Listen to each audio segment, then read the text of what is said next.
Hi అండి. Thumbnail అయితే చూసారు కదా. సింపుల్గా, చాలా సింపుల్గా ఫస్ట్ టైం బతుకమ్మ చేసే వాళ్ళైనా చాలా బాగా చేయొచ్చండి. చాలా ఈజీ మెథడ్లో చూపించబోతున్నాను, ఒకసారి చూడండి. హాయ్ అండి, అందరికీ నమస్కారం. Welcome back to my channel Anantha Amulya officials. అందరూ ఎలా ఉన్నారండి? నేనైతే చాలా బాగున్నాను. మీరు ఎలా ఉన్నారు అనేది కామెంట్ సెక్షన్లో కామెంట్ చేయండి. ఫస్ట్ అయితే ఒక ప్లేట్ తీసుకోవాలండి. ప్లేట్ తీసుకొని ఒక వెడల్పటి పాటి ఆకు ఆ ప్లేట్ పైన వేసుకోవాలి. వేసుకొని బంతిపూలు ఉంటాయి కదండి మన దగ్గర, మనకి ఏ ఫ్లవర్స్ అవైలబుల్గా ఉంటే ఆ ఫ్లవర్స్ తీసుకోవాలండి. తీసుకున్న తర్వాత రౌండ్గా చుట్టూ ఆ ప్లేట్ చుట్టూ ఒకదాని పక్కన ఒకటి ఇట్లా పేర్చుకుంటూ ఉండాలి. చూడండి వీడియోలో చూపించినట్టు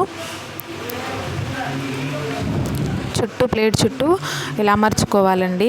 అమర్చుకున్న తర్వాత మిడిల్లో సపోర్ట్ కోసం అని చెప్పి మన దగ్గర తంగేడు ఆకు అంటే అవైలబుల్గా ఉంటే అది వేసుకోవచ్చు.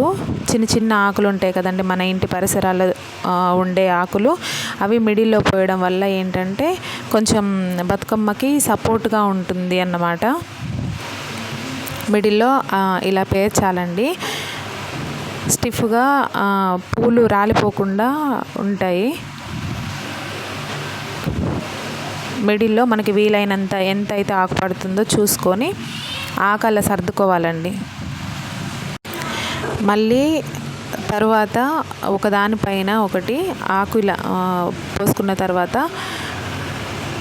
మళ్ళీ చుట్టూ ఫ్లవర్స్ రౌండ్గా పేర్చుకోవాలి. వీడియోలో చూపిస్తున్నట్టు చేయండి. ఎందుకంటే ఆకు కొంచెం మిడిల్లో ఎక్కువగా వేయడం వల్ల బతుకమ్మ అనేది స్టిఫ్గా ఉంటుంది. తర్వాత మళ్ళీ చుట్టూ ఏ ఫ్లవర్స్ ఉంటే ఆ ఫ్లవర్స్ అండి, బంతి పువ్వులు, తంగేడు పూలు, చామంతి, రోజ్ ఫ్లవర్స్, ఏ ఫ్లవర్స్ ఉంటే ఆ ఫ్లవర్స్ మనం నీట్గా సర్ది పెట్టుకోవాలి. అంటే స్టార్టింగ్ ఒక వరుస పెట్టి దాని మిడిల్లో వచ్చేలా చూసుకోవాలండి. ఒక ఫ్లవర్ పైన ఇంకొక ఫ్లవర్ వస్తే బతుకమ్మ అంత స్టిఫ్గా ఉండదు. ఒక లైన్ చుట్టూ వచ్చిన తర్వాత దాన్ని మిడిల్లో చూసుకొని ఫ్లవర్స్ అమర్చుకోవాలి. ఇప్పుడు వీడియోలో చూపిస్తున్నట్టు చేయండి. ఎంత రాని వాళ్ళైనా కానీ చాలా సింపుల్గా తయారు చేస్తారండి. చాలా సింపుల్గా ఉంటుంది, అంత కష్టమేం కాదండి.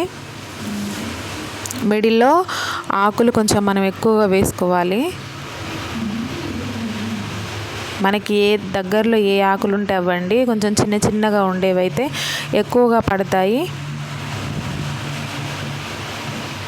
బతుకమ్మ అనేది బాగా వస్తుందండి పేర్చడము. ఇంతే అండి, చాలా సింపుల్. అంత పెద్ద రిస్క్ తీసుకోవాల్సిన పనేం లేదండి. చూడండి ఎంత బాగా వస్తుందో. చేస్తుంటే అదే అలవాటు అవుతుందండి. మనం ఒకసారి కాకుండా అంటే చేస్తూ ఉంటే మనకి అదే అలవాటు అయిపోతుంది. చాలా కష్టం అనుకుంటారు కానీ ఒకసారి ట్రై చేసి చూడండి. మీకు ఈ మెథడ్లో ఒకసారి ట్రై చేసి చూడండి. ఎంత బాగా వస్తుందో, ఎంత మంచిగా కుదురుతుందో మీకే అర్థమవుతుంది. బతుకమ్మ మొత్తం ఇలానే అండి. ఒక చుట్టూ ఫ్లవర్స్ చుట్టూ పేర్చుకోవాలి. మిడిల్లో ఆకు మనకి ఏ ఆకు అవైలబుల్గా ఉంటే ఆ ఆకు వేసుకోవాలి. తర్వాత మళ్ళీ దానిపైన ఇంకో రౌండ్ ఫ్లవర్స్తో చుట్టూ పేర్చుకోవాలండి. చాలా సింపుల్గా అయిపోతుంది.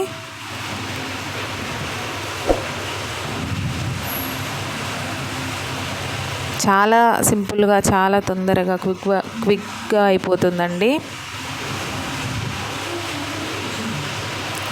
మీరు కూడా ఒకసారి నేను చేసిన బతుకమ్మ ఒకసారి ట్రై చేసి చూడండి. ఎలా వచ్చిందో కామెంట్ సెక్షన్లో కామెంట్ చేయండి. నచ్చితే మాత్రం తప్పకుండా సబ్స్క్రైబ్ చేసుకోండి. ఇది మా ఇంటి బతుకమ్మ. మీకైతే బతుకమ్మ ఎలా చేయాలి అని అర్థమైందని నేను అనుకుంటున్నాను. ఏమైనా డౌట్స్ ఉంటే దీని గురించి కామెంట్ సెక్షన్లో కామెంట్ చేయండి. నేను మీ డౌట్ క్లియర్ చేస్తాను.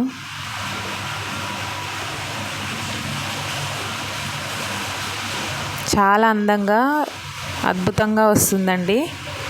ఒకసారి ట్రై చేయండి. ఈ బతుకమ్మ మొత్తం చేసిన తర్వాత దారంతో స్టిఫ్గా ఇలా కట్టాలండి.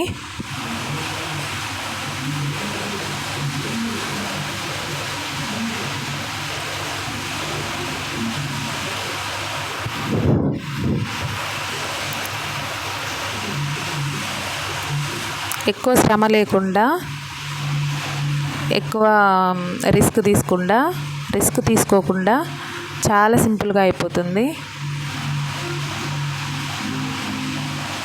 అంటే ప్లేట్లో మనం ఆకు పెట్టుకున్నప్పుడు నేను దారం చెప్పడం మర్చిపోయానండి. ప్లేట్లో మనం ఆకు పెట్టుకున్నప్పుడు 4 మూలల దారం కట్టుకొని అటు ఇటు వేసుకోవాలండి. ఎందుకంటే బతుకమ్మ మొత్తం తయారైన తర్వాత ఆ దారంతో కడితే మనకి చాలా స్టిఫ్గా ఊడిపోకుండా ఉంటుందన్నమాట. ఇప్పుడు వీడియోలో చూపిస్తున్నట్టు అలా కట్టుకోవాలండి.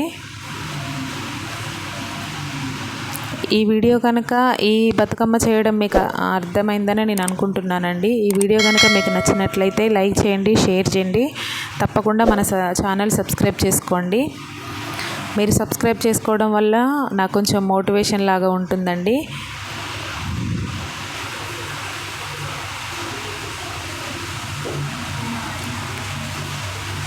నచ్చితే ఒక కామెంట్ చేయండి బాగుంది అని.